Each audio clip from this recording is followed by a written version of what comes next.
Shalom saudaraku yang dikasih oleh Tuhan, berjumpa kembali dengan saya di channel ini. Terima kasih telah mendukung perkembangan channel ini dengan cara subscribe, memberikan like, sehingga video di channel ini direkomendasikan oleh YouTube untuk menjangkau banyak orang.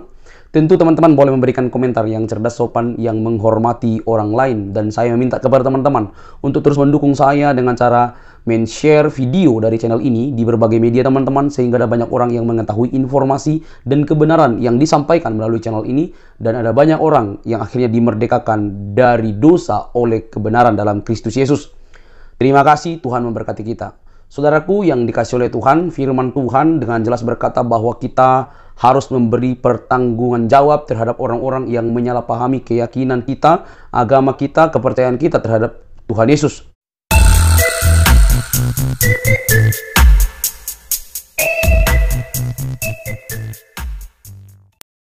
Saya lebih ke Palestina.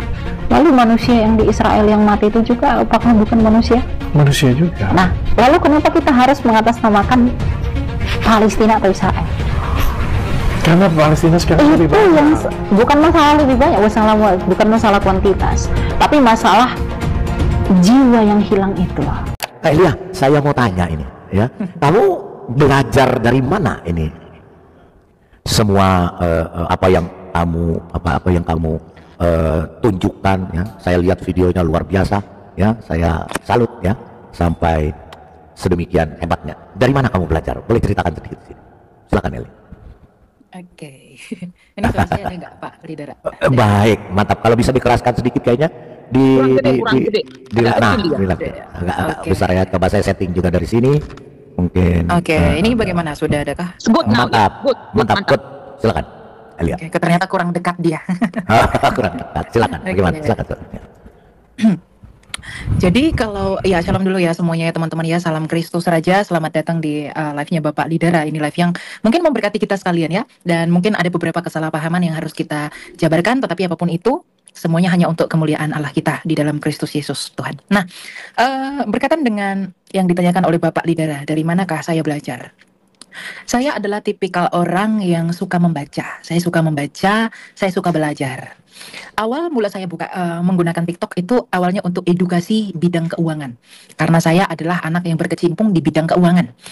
Secara khusus tentang ini di investment ya, investing. Nah, saya kemudian ketika buat konten-konten itu, kontennya mulai rame itu saat itu. Dan kemudian ternyata saya melihat bahwa konten itu disambut dengan baik, tetapi saya juga prihatin dengan beberapa hal. Yang pertama itu adalah ketika saya melihat di TikTok itu banyak sekali serangan terhadap iman kekristenan. Banyak sekali serangan itu. Dan yang saya lihat di komentar dan apa yang dilakukan di sana, itu banyak orang Kristen yang tersandung. Banyak dari mereka yang kemudian, oh ternyata begitu ya. Jadi mereka salah paham dengan iman kita. Nah, sejak saat itu saya bergumul dalam hati bahwa bagaimana ya caranya saya itu membantu teman-teman seiman saya agar mereka tidak salah paham dengan iman ini.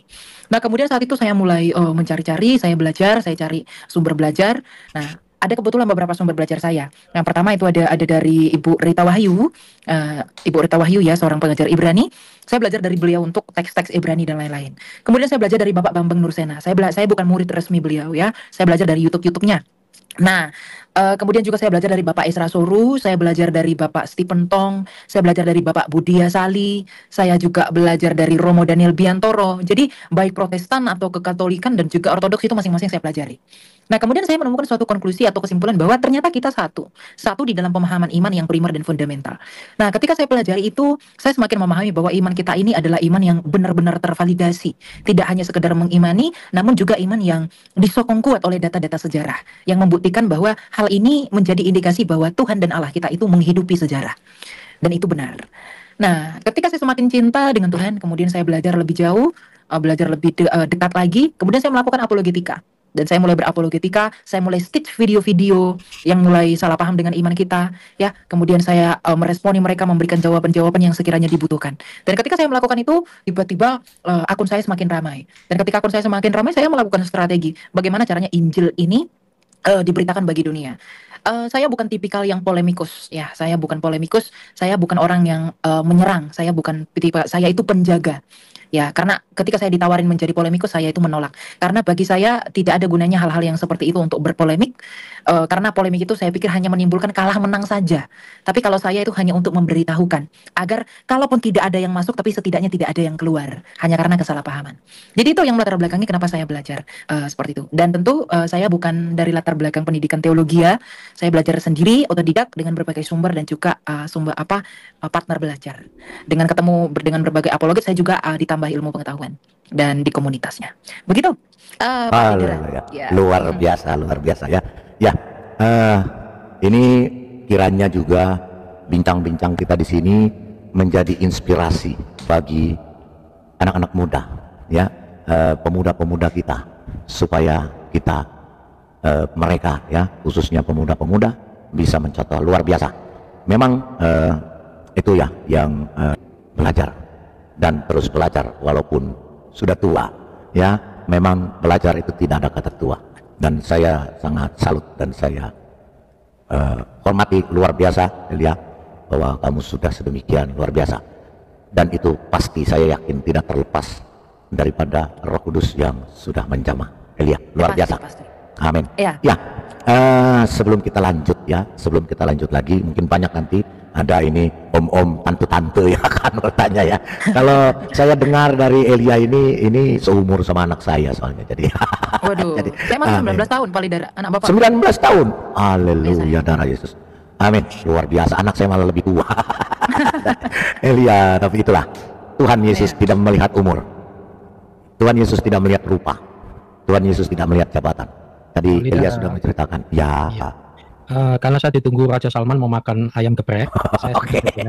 Oke, silakan. Saya sangat salut ya, saya ngikutin TikToknya waktu dipanggil Dr. Richard dan lain-lain ya. Elia, salam kenal, saya Heri. Salam kenal Pak. Ya baik. Saya tukang pukulnya Pak Lidera ya, salam kenal.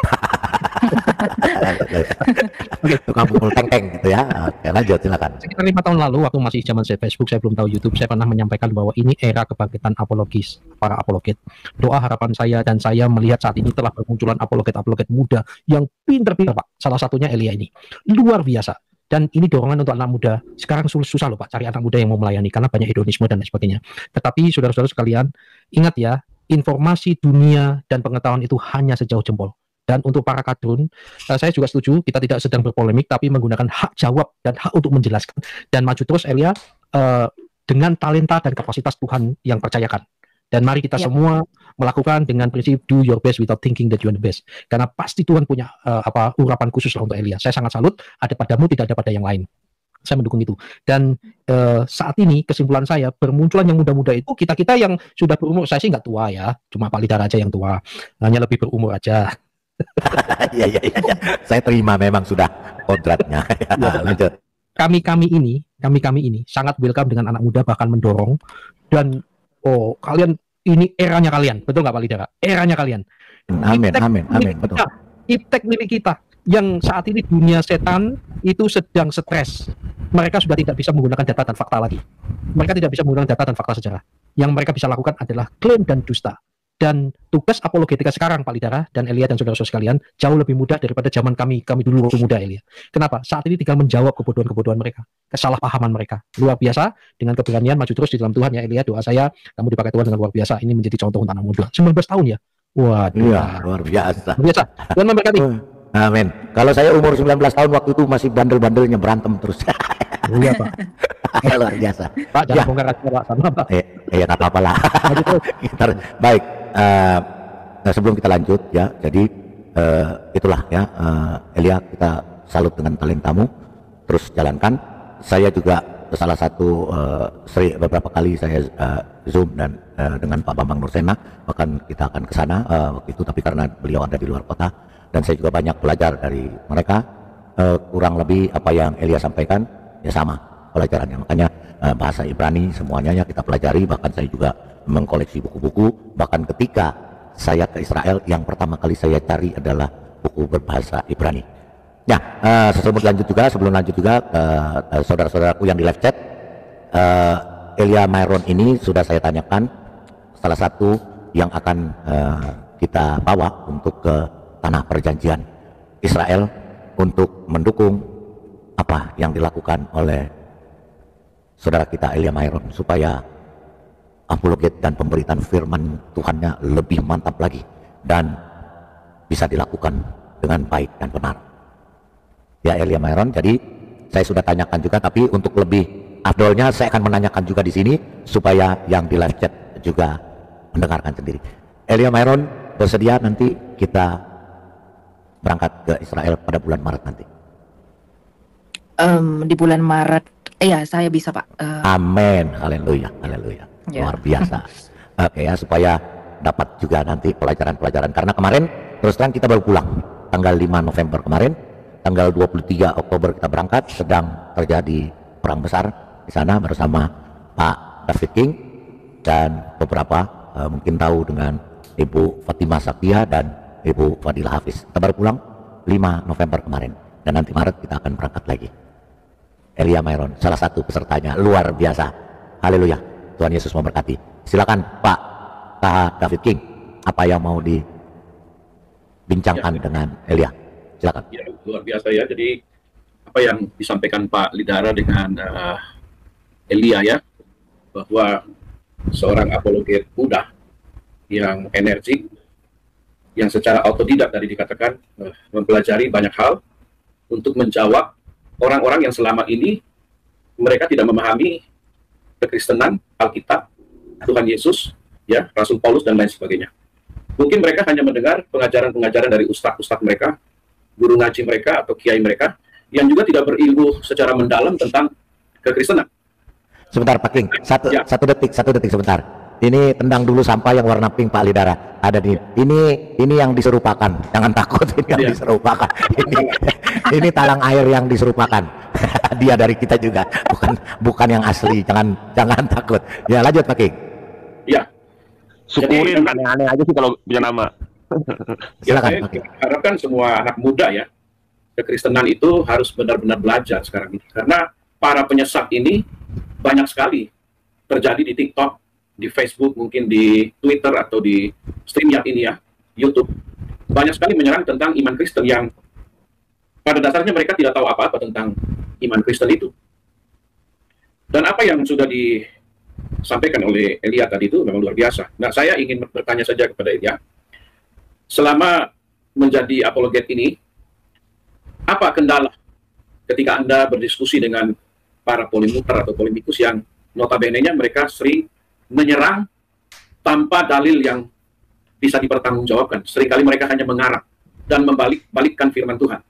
Kira-kira menurut Anda apa kendalanya dan bagaimana Anda memberikan tanggapan kepada mereka? Silakan. Iya. Memang dalam apologetika itu yang paling sering itu iman kita selalu dituduhkan tanpa data.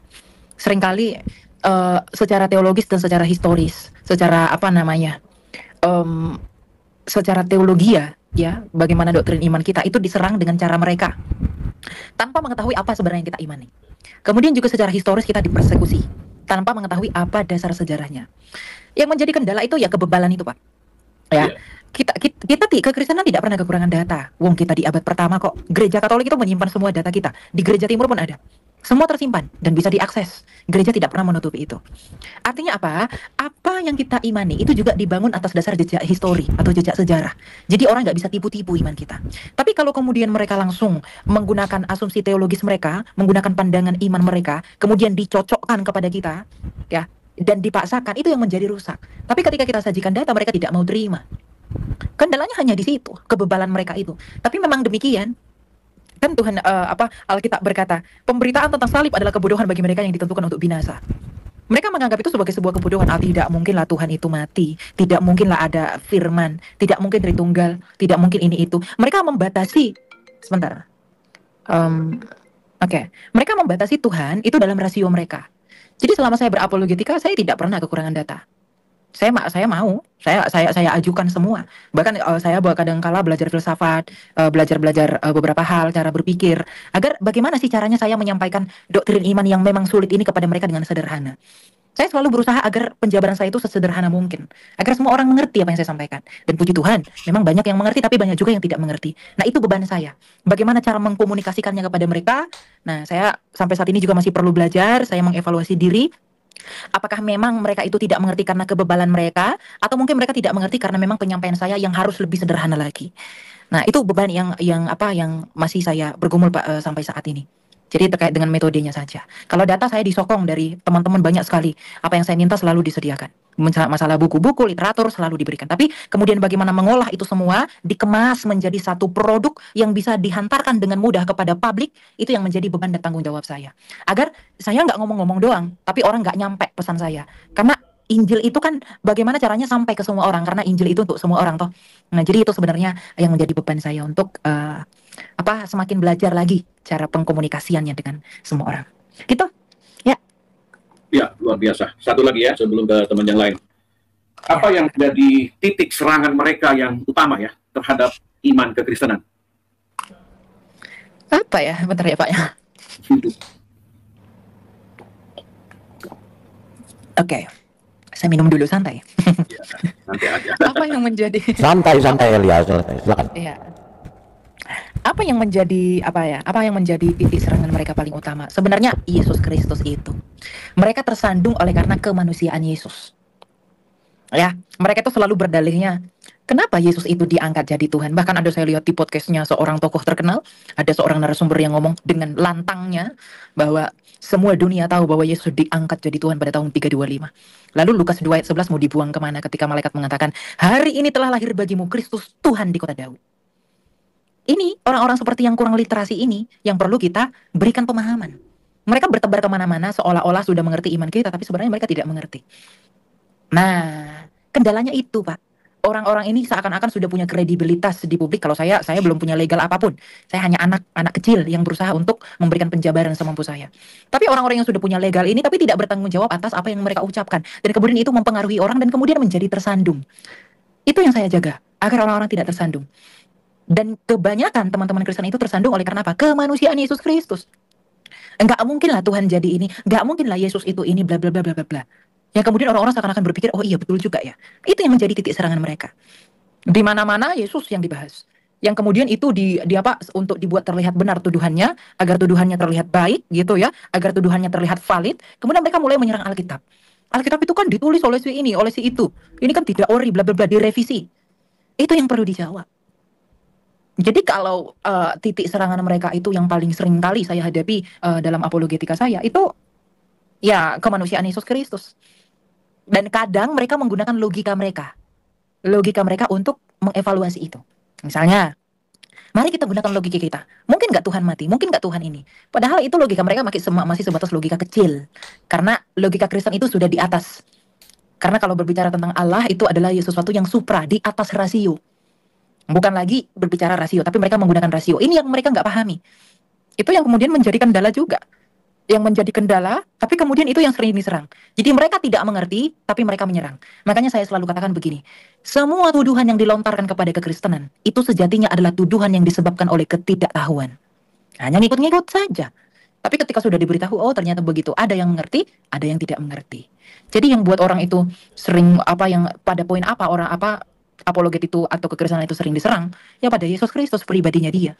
Sampai sejarahnya dicari, kemudian juga mengenai hakikatnya dicari, hanya untuk menjatuhkan saja. Ini kan para polemik begitu.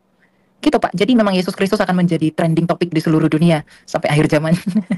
Karena selalu ditanya. Ya, baik. Gitu. Terima kasih banyak buat masukan-masukannya. Ya, saya kembalikan ke Pak Lidar, silakan. Iya, haleluya, luar biasa. Penjelasan yang lugas, singkat, padat, dan berisi, luar biasa.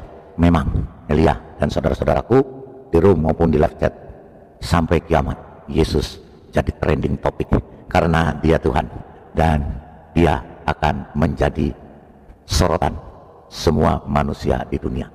Tinggal memaknai dan mau menerima panggilan Tuhan Yesus Kristus untuk menjadi pengikutnya atau tetap di dalam kebebalan dan kesesatan. Pilihan ada di tangan orang itu masing-masing.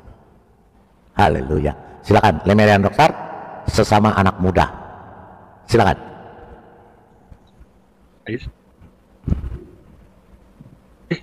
Oh iya iya, salam.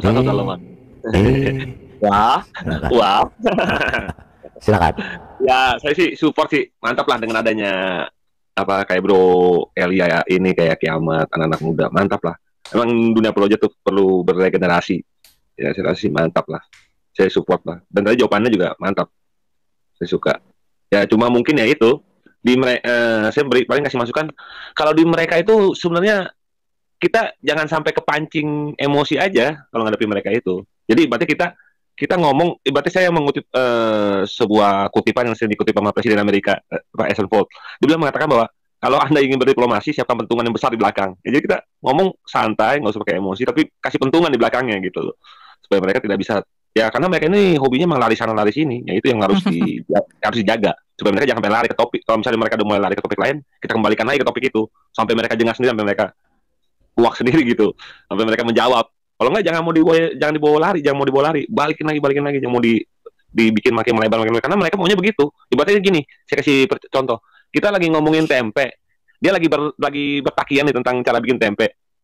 Nah, kalau kita tiba-tiba ngomongin masalah pizza atau ada yang nyeletuk ngomongin tiba-tiba sama apologet ngomongin pizza, nah itu jadi nantinya malah kesempatan mereka buat lari gitu loh. Jadi kejar terus tentang tempe itu sampai mereka udah nggak bisa jawab, sampai nyerah gitu, sampai mereka menunjukkan bahwa mereka nggak sanggup untuk jawab. Ya baru kita beralih ke topik yang berikutnya. Ya, itu aja sih menurut saya masukannya untuk ya buat kita semua sama-sama juga saya juga terus belajar sih untuk berapologet gimana cara diskusi gitu. Betul. Thank you. Mantap. Jangan mau kalah Merian Star, kamu belajar terus supaya kamu juga bisa membantu atau berduet dengan Elia. Luar biasa ya. Baik, kita ke ibu ini. Kalau ibu ini pasti seorang ibu akan bertanya dengan kelemah lembutannya. Silakan Ibu, welcome. Oke. Shalom buat Ananda Elia. Kalau shalom Bu, welcome. Iya. Kalau ibu tuh gak akan bertanya Pak Lidara. Cuman ibu karena di sini baru ada membuat suatu bisnis yang baru di Jerman saat ini dengan saudara kita seiman juga orang Cina. Nah, jadi ibu agak sibuk, makanya hanya mendengar aja beberapa minggu ini ya. Jadi hanya mendengar-dengar, nggak bisa masuk ke roomnya Pak Lidara gitu. Nah, jadi di sini ibu hanya mensupport sebagai seorang ibu buat Ananda Elia begitu. Karena ibu mendengar sampah yang dari Medan, si entok-entok itu harusnya sebagai ini buat anak-anak tercinta ya, anak-anak ibu tercinta apologet Kristen yang sekarang sedang membooming, nggak usah menerima manusia sampah seperti itu gitu, karena kan yang muncul dari mulut seorang gendernya aja kan udah dipalsukan gitu loh. Dia malah menuduh, berasumsi gitu ke si anak saya Elia gitu. Di saat saya mendengar itu saya agak emosi sih ya, cuman apa yang bisa ibu lakukan kan ya, hanya mendengar gitu. Tapi puji Tuhan ya, syukur pada sore hari ini ya, sore dari Jerman, ibu bisa bertetap langsung dengan Elia ya. Ini suatu mujizat yang besar loh dari Tuhan ya. Nah, jadi sehingga saat ini ada kata-kata dan juga support dari seorang ibu buat Elia itu dapat tersampaikan secara langsung gitu ya, secara real gitu. Nah, jadi buat teman-teman ya, atau juga anak-anak yang muda-muda saat ini banyak banget ya yang ibu sangat membanggakan ya, seperti Elia, terus Jackie Sembiring, terus Kiamat, banyak sekali ya apologet yang muda-muda saat ini. Tolong jangan menerima seperti Juma, Uniripa yang mulut-mulutnya kayak semua, udah nggak usah diterima. Karena apa? Nanti kalau kalian menerima mereka di room kalian, atau kalian mau masuk ke room mereka itu, orang-orang kita kan yang satu iman dengan kita mengikuti kalian gitu, sehingga meremehkan room mereka gitu. Nah, akhirnya nanti room mereka hidup gitu. Nah, kalau kalian nggak mau bergabung dengan mereka, karena dari mulut mereka itu hanya hujatan seperti itu, lebih baik nggak usah masuk, karena lama-lama nanti room mereka mati sendiri gitu. Karena yang keluar dari mereka kan biasa hanya Tuhan kalian berkolor, kan hanya penghujatan terus kan. Nah, terus si entok itu memaksakan ke anak saya Elia bahwa Isa disamakan dengan Yesus. Dia itu kan nggak tahu apa-apa gitu loh, tapi masuk ke room, mencak-mencak, terus membuat fitnah ya. Jadi itu menurut ibu tidak fair ya kan. Nah, buat anak-anak muda seperti Elia, ibu sangat berbangga ya, dan sangat I am proud for you ya. Jadi sangat bangga terhadap Elia gitu, dan jangan pernah menghiraukan fitnah atau hujatan-hujatan mereka, karena itu gak ada untungnya ya, karena itu semua perkataan-perkataan sampah. Nah, jadi buat ini aja support ke Elia, karena untuk terus terang ya, ibu sangat bangga sekali ya, dan ibu banyak belajar dari pencerahan-pencerahan seperti dari Pak Lidara, terus Elia gitu. Nah, jadi ibu juga belajar gitu, karena memang talenta ibu bernyanyi ya. Jadi di sini pun ibu ikutan choir di gereja Braisak di sini ya. Jadi ibu itu talentanya di nyanyi gitu. Jadi dalam hal ya tahu firman tahu sih, tapi untuk mencerahkan dan juga membalas fitnahan orang-orang kadrun itu ibu tidak sanggup gitu ya. Tapi anak-anak muda sekarang ini sangat bangga gitu ya. Jadi puji Tuhan, tetap semangat buat Ananda Elia. Dan karena di bulan Maret ibu tidak bisa, mungkin di lain kali ya Pak Lidara, kalau untuk tour di bulan Maret ibu karena harus pulang ke Indo di bulan Maret. Jadi mungkin next time ya, masih banyak waktu. Yang penting kita sehat selalu dan Tuhan Yesus memberkati. God bless you all. Thank you. Amin, amin, amin, amin. Luar biasa ya. Ya, Ya, terima kasih Bu. Welcome. ya, itulah Elia, banyak yang mendukung kamu. Terus jadi seperti dikatakan di Roma 12 ayat 20-21, ya, kita harus menumpuk bara di atas kepala mereka yang bebal, supaya mereka mengerti, dan janganlah kita kalah terhadap kejahatan, tetapi kalahkanlah kejahatan dengan kebaikan. Itulah, maka Elia jalankan terus apa yang Saya sih, kamu Pak, lakukan. kalau Ya. saya sih Pak, saya tuh ketika saya mulai viral dari TikToknya, dari YouTube-nya Dr. Richard, itu mulai saya digoreng-goreng sama mereka. Bahkan Biasa ya, itu. ya, kemudian juga ada fitnahan yang diajukan kepada saya. Misalnya Ratu Entok, ya Ratu Entok itu seorang tokoh publik. Memfitnahkan saya banyak sekali tuduhan, bahkan langsung di hadapan saya. Tapi saya berpikir bahwa saya tidak perlu menanggapi hal seperti itu. Ketika saya live, saya dihujat orang, saya diperlakukan tidak baik. Saya berpikir itu tidak sebuah hal atau sesuatu yang penting untuk diresponi. Karena memang tujuan kita untuk menginjil, bukan untuk cari sensasi. Kalau saya mau cari sensasi, saya bisa mempermasalahkan itu. Tapi saya nggak mau. Saya berfokus kepada apa yang menjadi tujuan kita. Ya, nah, jadi meskipun ketika saya dihujat, saya dicaci, saya dimaki, saya serahkan itu kepada Tuhan. Karena bagaimanapun, saya tidak menghujat siapapun, saya tidak menghina, saya tidak merendahkan, saya tidak melakukan sesuatu yang jahat kepada orang atau kepada agama atau institusi tertentu. Saya hanya menyuarakan apa yang harus saya suarakan sebagai seorang Kristen. Saya menekankan perbedaan agar tidak ada pemaksaan terhadap persamaan. Itu yang saya lakukan, tapi itu pun mendapat respon yang tidak baik. Orang-orang menggoreng saya sebagai pemecah belah. Mereka mengatakan saya sebagai orang jahat, tapi tidak apa-apa. Ya, ketika mereka berusaha menakut-nakuti saya tidak takut sama sekali. Saya ingat ketika Nabi Elia itu melawan 400 Nabi Baal. Baru saya mau ngomong. Puji Tuhan, haleluya, lanjut. Dia hanya sendirian. Lawannya adalah 400 Nabi Baal. Apakah Nabi Elia merasa gentar? Bukan. Karena baginya Tuhan adalah Allah. Dia berdiri di kakinya untuk mempertahankan apa yang dianggap sebagai kebenaran karena memang benar. Nabi Elia tidak melakukan penghujatan kepada Baal, tapi ia menunjukkan bahwa Baal dan para nabinya itu adalah sebuah kesalahan. Dan Allah dimuliakan. Saya pun begitu. Saya ingin melakukan itu. Karena tidak ada kemuliaan Tuhan yang keluar dari penghujatan. Amin. Tidak ada berita kebaikan yang dikeluarkan dari hujatan. Kalau saya menghujat kembali boleh nggak? Boleh. Bisa saya. Apa susahnya bagi saya menghujat kembali? Saya bisa dengan mudah viral. Saya bisa lebih mudah terkenal dengan cara seperti itu. Tapi untuk apa kita melakukan itu? Gitu lah. Nah, jadi kalau ada teman-teman yang merasa bahwa Elia dihujat, dicaci, dimaki, kenapa tidak apa? Atau mungkin kenapa tidak membalaskan ya? Saya serahkan saja itu kepada Tuhan dan saya melepaskan pengampunan. Yesus Kristus Raja kita itu aja. Ketika dia disalibkan, dicaci, dihina, diludahi, direndahkan. Apa katanya? Ya Bapa, ampunilah mereka sebab mereka tidak tahu apa yang mereka perbuat. Dia melepaskan pengampunan, apalagi saya yang penuh dengan dosa ini. Siapa saya tidak berhak atau tidak harus melepaskan pengampunan?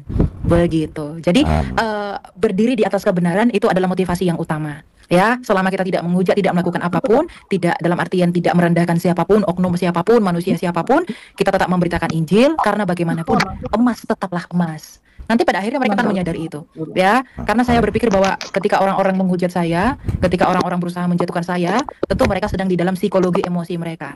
Mereka hanya belum mengerti tentang apa yang saya sampaikan, tapi pada akhirnya saya berdoa kepada Tuhan agar mereka diberi karunia untuk mengerti. Karena itu tujuan kita, gitulah kira-kira. Ya. Haleluya, haleluya. Ya, sebelum lanjut, saya baru mau membicarakan, tapi rupanya sudah ini kan. Elia itu nabi yang luar biasa. Kita saksikan ketika kita datang ke Gunung Karmel, di mana Nabi Elia membunuh 400 nabi Baal atau nabi palsu. Untung nabi palsu yang ada belum lahir. Kita lihat ya Elia. Dan ini patung atau monumen dari Nabi Elia ketika Nabi Elia membunuh 450 nabi Baal atau nabi palsu. Untung nabi palsu yang satu bukan berada di zaman Nabi Elia. Ya, itu. Ya, Elia. Nanti ketika kita ke sana, kita akan ke tempat ini. di mana Nabi Elia membunuh 400 Nabi Baal yang tadi Elia Meron sudah sampaikan. Luar biasa, luar biasa. Saya ya, jadi itu ya, kita lanjutkan lagi ya Elia ya. Ya, enggak ini ya, kita ya, supaya silakan. di sini banyak tercerahkan ya, banyak tercerahkan dan itulah yang harus menjadi. Saya hanya mengatakan kepada Elia seperti WA saya, be yourself. Jadilah dirimu sendiri. Talenta yang kamu terima itu yang kamu. Dengan wise, dengan baik, good, kamu sampaikan, kamu jelaskan iman kekristenan yang telah disalahgunakan dan telah disimpangkan oleh mereka-mereka.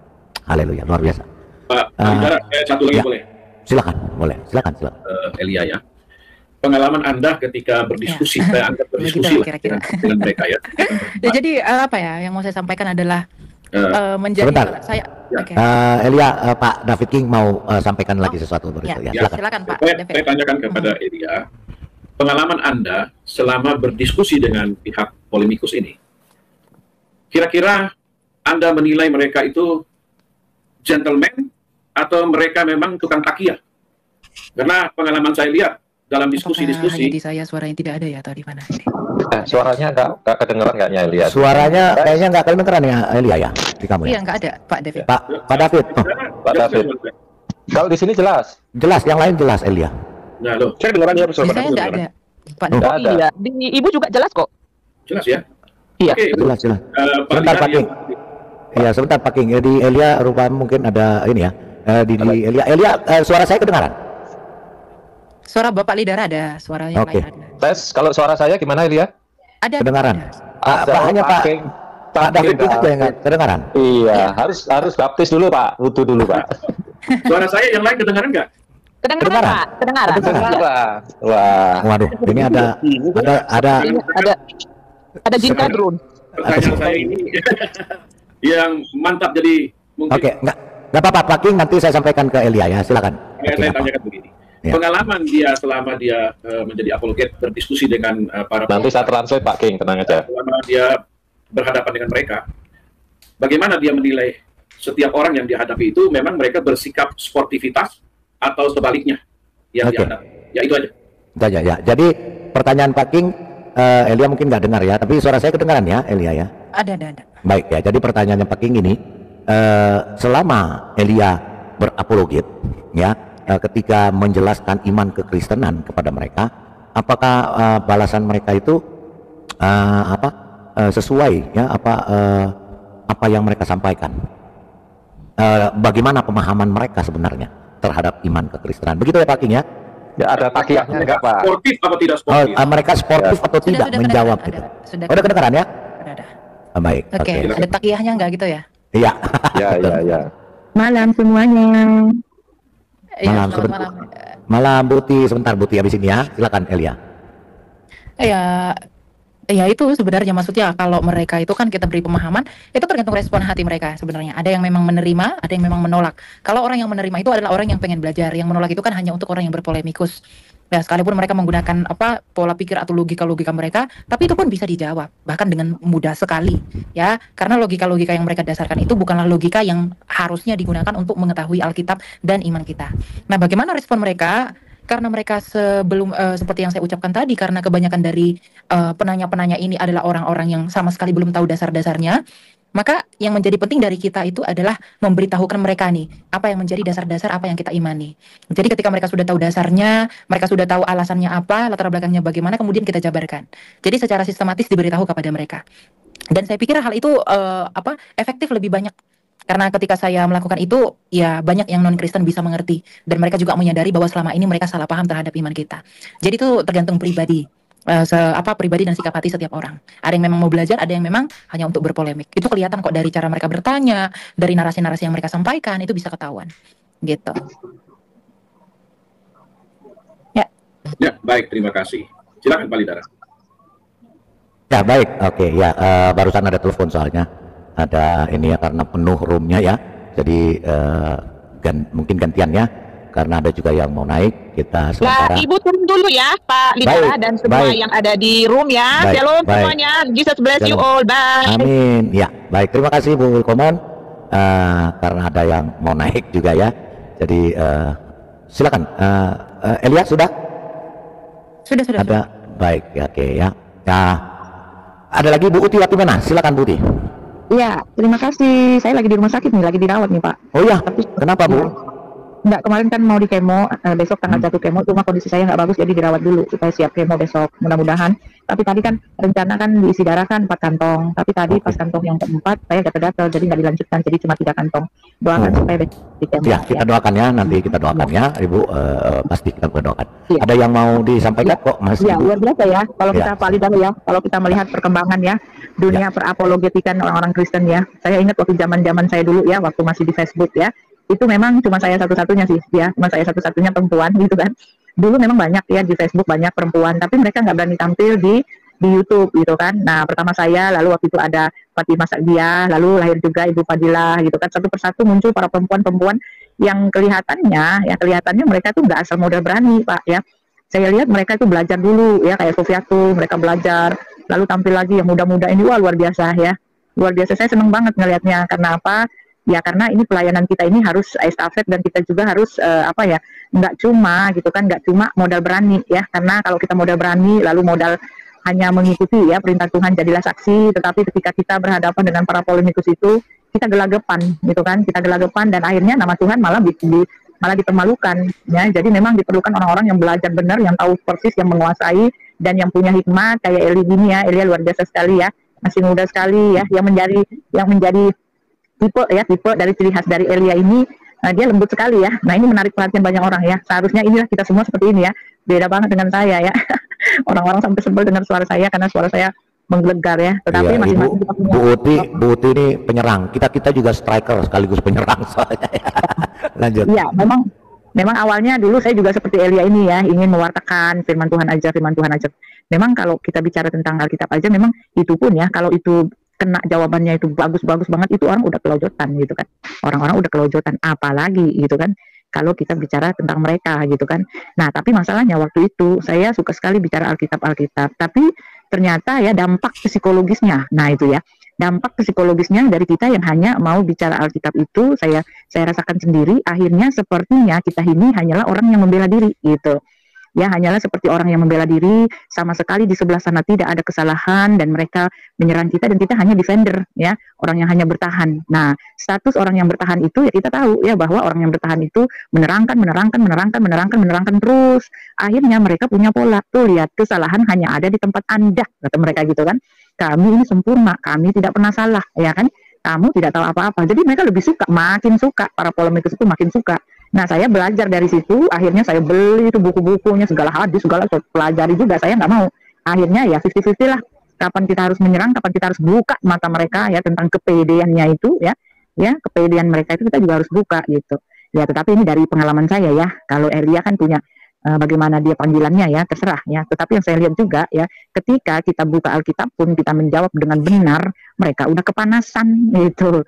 Ya, apalagi kita udah balikkan ke tempatnya mereka, tambah kelojotan gitu. Ya, itulah pengalaman ya. Tetapi semuanya itu nggak ada artinya ketika satupun jiwa belum ada yang kita bawa kepada Tuhan. Nah, itu dia. Itu pesan saya ya, karena target kita itu membawa jiwa-jiwa datang kepada Tuhan. Dan ini sulit ya, dan ini sulit untuk mendapatkannya. Kita hanya minta, kita duduk tunduk minta sama Tuhan supaya dia kasih, dia buka selubung orang-orang yang mendengar ini. Seperti Adit ini, kita doakan dia benar-benar biar dia percaya Tuhan Yesus juga satu kali kelak gitu. Amin. Karena kita memang mengerjakan perintah Tuhan, tapi Tuhan Yesus sendiri sekali lagi dialah yang empunya tuayan itu ya. Itulah teman-teman ya. Nanti sampai dengerin ya, luar biasa Elia, luar biasa. Anak saya sampai bilang ini, nih, Mami, itu ada loh nih, ada satu cewek nih, aku suka sekali nih. Ini bukan cewek, cowok. Nah, itu yang perlu masuk tuh, Brenda. Masih salah sangka soal ini. Dia aku cowok sini, aku suka nih. Dia suka dengerin aja, aku juga suka lu, aku suka. Luar biasa ya, begitu sih Elia ya. Amin. Ya, kita doakan supaya sehat selalu. Ya, sehat selalu ya. Kita akan doakan nanti Bu Tia sehat selalu, tetap di dalam Tuhan Yesus Kristus, dan Tuhan pasti memberkati Ibu dan menyembuhkan di dalam nama Tuhan Yesus Kristus. Haleluya. Ya, kebetulan di sini ada seseorang yang mau bicara sama Elia. Seseorang ini mungkin ya sudah sangat ini ya, sangat dikenal sekali ini, namanya Pak Bernard ya. Pak Bernard ini mau bicara dengan Elia. Silakan Pak Bernard. Pak Bernard. Gimana nak? Papaku ternyata. Halo, shalom Papa. Oh, ini papanya Elia. Baru tahu saya. Kok anaknya kecil, papanya gede. Oke, lanjut. Diambil Pak Bombong, bapaknya. Ini bapaknya nggak ini masa makanan anaknya dimakan sendiri lanjut. Haleluya.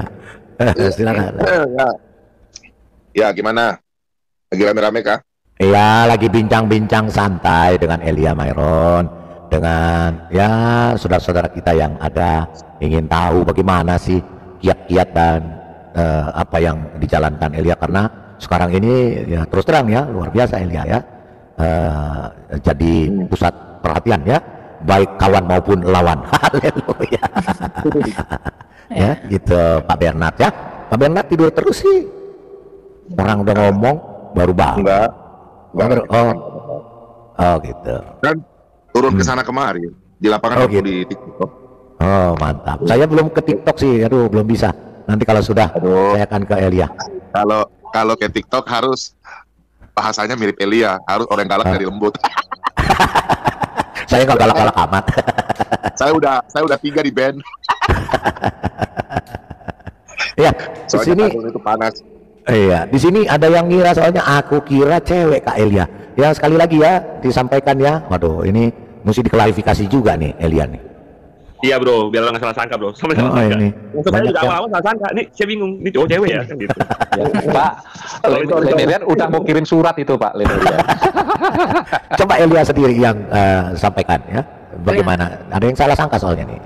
Ya, saya selalu kalau di live saya kemarin bahkan di podcast Dr. Richard saya bilang saya ini cowok bukan cewek. Tapi orang kan tidak pernah mendengar itu, atau mungkin ya tidak berkesempatan mendengarkan ya. Jadi mungkin the first impression yang mereka dengarkan dari suara memang ya suara saya memang seperti ini dari pabriknya. Jadi ya amin. Ya. Jadi saya tegaskan dengan jelas malam ini, Elia adalah cowok karena Nabi Elia bukan Nabiah. Bukan Nabiah, Nabi Elia. Makanya dia mengambil nama Elia karena dialah yang memberantas. Saya juga kira dia cewek, tapi dia tadi bukan nih, dia laki-laki nih. Itu aku lihat yang di podcastnya dia sama Dr. Richard itu nih, katanya. Oh gitu. Saya lihat, ya kok perempuan namanya Elia gitu. Nggak apa-apa. Dia memang sudah dari sananya. Karena sudah dari sananya Tuhan memberikan itulah yang terima. Makanya saya katakan be yourself, jadilah dirimu sendiri. Sekali lagi, Elia adalah Nabi Elia, cowok bukan Nabiah. Jadi Nabi Elia inilah yang membunuh 450 Nabi Baal. Mudah-mudahan nambah 1 jadi 451 Nabi Baal. Ya, oke, haleluya. Baik. Ya, ada kita ke korban hoax. Silakan korban hoax. Terima kasih Pak Lidera. Shalom Elia, apa kabar? Shalom. Ya. Kedengaran ya? Elia kedengaran ya suaranya ya? Ada Pak korban. Ya, silakan. Iya, oke, thank you. Tadi mau membahas sedikit saja. Tadi Elia mau bicara tentang metode penyampaian. Menurut saya sudah cukup baik Elia. Nggak perlu direndah-rendahkan lagi. Itu jebakan setan. Saya pernah berada di situ juga. Yang paling penting itu nggak usah pakai istilah yang terlalu tinggi gitu aja. Itu cukup. Apa yang kamu lakukan sekarang cukup baik. Historical Christ itu penting sekali. Historical faith itu penting sekali zaman sekarang. Saya sejaman sama Bu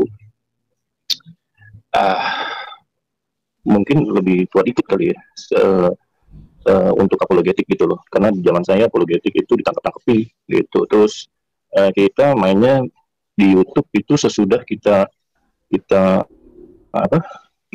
kalau ini kan kalau dulu lebih sering pakai Zoom gitu loh. Nah itu ada beberapa teman sekarang, beberapa grup kan diintimidasi tutup gitu. Jadi ya oke, no problem. Tapi jalur kamu jika menurut Tuhan beda, ya jalan aja ke situ gitu loh. Kita sudah ketemu tipe-tipe yang yang pencibir ya, istilah Alkitabnya itu pencibir, pencemooh, bebal, udah ketemu gitu loh. Saya sampai jenuh gitu. Jadi ya teman-teman ada juga yang sangat sabar, saya nggak sabar gitu loh.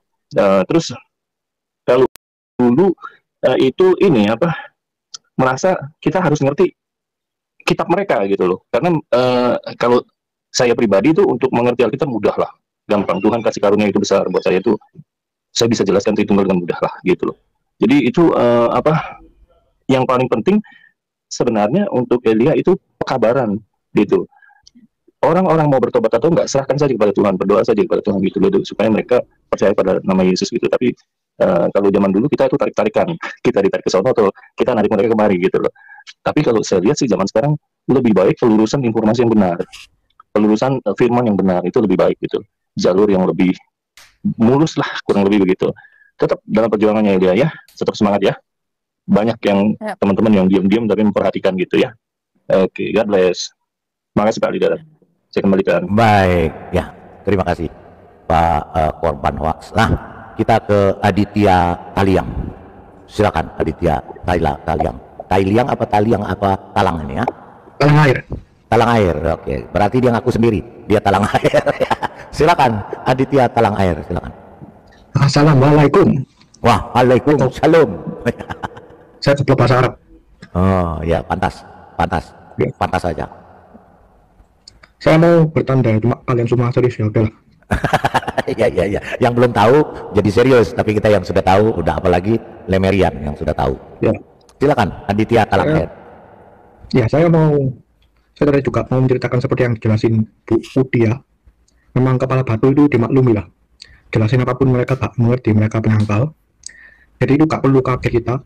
Soalnya di zaman Yesus pun juga ada orang-orang kepala batu, contohnya ahli Taurat dan orang Farisi. Mereka itu seperti kadun-kadun yang nandet di perjanjian lama, yaitu ya kalau kalian nggak setuju ya mungkin bisa dikritik atau diprotes ke apa. Ya jadi kan saya pertama kali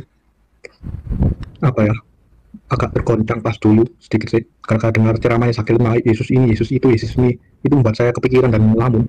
Saya pikir Kristen ini gak berdiri atau apa, gak taunya ya muncul apologet. Nah jadinya ya seperti ini. Memang benar sih, supaya jangan ada kebohongan lagi. Kebenaran tetap harus disebarkan. Ya itu aja sih. Shalom, terima kasih. Baik, mantap. Sudah tobat ya? Kapan dibaptis Aditya Talang air? Pas kiamat. Coba ngaku dulu, bisa bahasa Arab nggak? Saya goblok bahasa Arab. Oh bagus. Bisa bahasa Arab. Ngaku ya. Oke, baik. Terima kasih Aditya Talang air. Bito Info, silakan. Ya, yang mau disampaikan. Ya, silakan. Ya, sharing. Ganti, ya, sharing semuanya. Ganti juga ini Bito Info nih. Lanjut. Iya. Ya, saya sharing saja gitu. Kalau di dalam room kita mau golongkan apa ya? Ya katakanlah diskusi atau ya ini topiknya kita bincang santai bersama Elia Myron ya, yang sedang. Saya pikir siapa atau dia, Pak? Iya makanya saya. Lanjut. Iya, Bito. Ya, jadi ya memang kalau kita melihat lihat di dalam dunia apologet terkhusus di virtual. Saya cuma mau men-sharingkan bahwa setiap ruang diskusi ataupun sharing ataupun obrol-obrol itu sebetulnya kan melahirkan pertanyaan-pertanyaan itu kan belum tentu relevan dengan metode tata kelola beriman secara Kristen, sebetulnya itu. Namun yang disayangkan adalah pihak apologet Kristen itu dengan cepatnya dan dengan ya mungkin ya katakanlah PD dan lain-lain langsung menjawab. Begitu. Kalau kita renungkan akan hal ini sebetulnya jangan. Jadi belum tentu setiap rangkaian kalimat pertanyaan itu memang relevan untuk dijawab dengan tata kelola iman Kristen. Itu yang sering terjadi, begitu. Dan juga memang yang paling sering terjadi kalau sudah mulai nada tinggi keras, kita mesti mensadari juga bahwa ini dunia virtual berbeda dengan dunia real. Memang kita langsung dihajar juga dengan ayat-ayat Alkitab, bahkan orang Kristen tidak dengan kasih dan lain sebagainya. Memang kita belum dapatkan pendapat sepakat begitu, ya secara aklamasi bahwa saya sering mendapati sebetulnya mengejek, menghina Yesus dan kisah-kisah Yesus yang lainnya dengan nada landai, dengan nada tenang. Ya, kalau boleh saya sharing pengalaman saya yang berkali-kali, itu hanya saya yang enggak. Ya, yang lainnya biasa-biasa saja karena nadanya asik, santai. Yang mungkin para penonton juga sambil tiduran dia tidak melihat rangkaian acara diskusi itu dari awal sampai akhir. Nah, ini yang kita belum dapat kesepakatan akan hal inilah, boleh dikatakan secara aklamasi. Karena ini sangat membawa dampak bagi orang malah yang cuma iseng dengar. Begitu. Jadi seolah-olah maka pihak Kristen itu omong kosong, katanya dengan kasih. Enggak begitu. Begitu. Ya, karena kita juga mesti jeli mendengarkan narasi paragraf yang dibangun. Sebetulnya dengan nada santun malah menghina. Begitu. Kita tidak membela Tuhan kita, bukan. Tapi kita membela keintelektualan kita. Ya. Nah, ini yang saya masih sering sekali berulang-ulang kali kita temukan di dalam ruang-ruang diskusi, entah itu dengan RT berapa lah itu. Nah, satu lagi tentang data. Bukan berarti semata-mata data dan dokumen itu dipakai oleh gereja. Berbeda dengan data dunia Kristen dengan data gereja. Nah, ini yang akhirnya menjadi rancu. Kalau kita katakanlah kita sebagai sharing informasi tentang iman Kristen, ento-ento, it's okay. Namun permasalahannya, apakah kita ada mengemban tanggung jawab kita suatu hal yang kita sharingkan itu menjadi dampak yang sebetulnya menjadi negatif setiap yang kita suarakan. Salah satu contoh. Selamat malam. Ya, sebentar Bu ya. Oke, dipercepat Bito tausiahnya. Ya. Karena masih banyak yang lain ya. Ya, silakan. Jadi yang saya sharingkan, saya sangat kepengen begitu membahas akan hal dunia virtual dengan sharing pendapat begitu, karena ini selalu berulang-ulang ejekan bahwa oh kamu enggak dengan kasih, kamu kasar. Ini berbeda, ini dunia virtual. Karena puncak dari ajaran kekristenan adalah Allah, firman itu, firman yang bersama-sama dengan Allah itu menjadi manusia. Itu puncak kristologi yang luar biasa. Jadi kristologi yang sesungguhnya di mana sang firman menjadi daging, menjadi manusia untuk menyelamatkan manusia. Ya. Menyelamatkan manusia yang binasa karena dosa. Jadi jangan teman-teman pelintir lagi ya. Nah, dia diam di antara kita. Dalam Yohanes 1 dikatakan dengan jelas, ia datang ke dunia. Firman itu menjadi manusia dan diam di antara kita. Dan kita telah melihat kemuliaannya, kemuliaan anak itu, Yesus itu. Yaitu kemuliaan yang diberikan kepadanya sebagai anak tunggal Bapa penuh kasih, karunia, dan kebenaran. Jadi ketika Yesus datang ke dunia, ia disebut anak Bapa, bukan berarti dia punya ibu. Atau seperti tuduhan-tuduhan teman-teman. Tapi itu wujud kedekatan bahwa firman dan Bapa itu sehakikat disebut Allah, tapi firman itu menjadi manusia. Kenapa menjadi manusia? Itu urusannya karena kamu dan saya berdosa. Supaya kamu dan saya selamat. Dia harus menjadi manusia seperti kita untuk mengambil alih seluruh hidup kita yang sudah rusak, menggantikannya supaya kita diselamatkan. Itulah puncak dari kasih Allah bagi umat manusia. Itulah doktrin kekristenan yang tidak kamu pahami, tapi selama ini kamu selewengkan, tafsirkan sembarangan. Dan semoga hatimu terbuka dan lebih bertanggung jawab terhadap ajaranmu.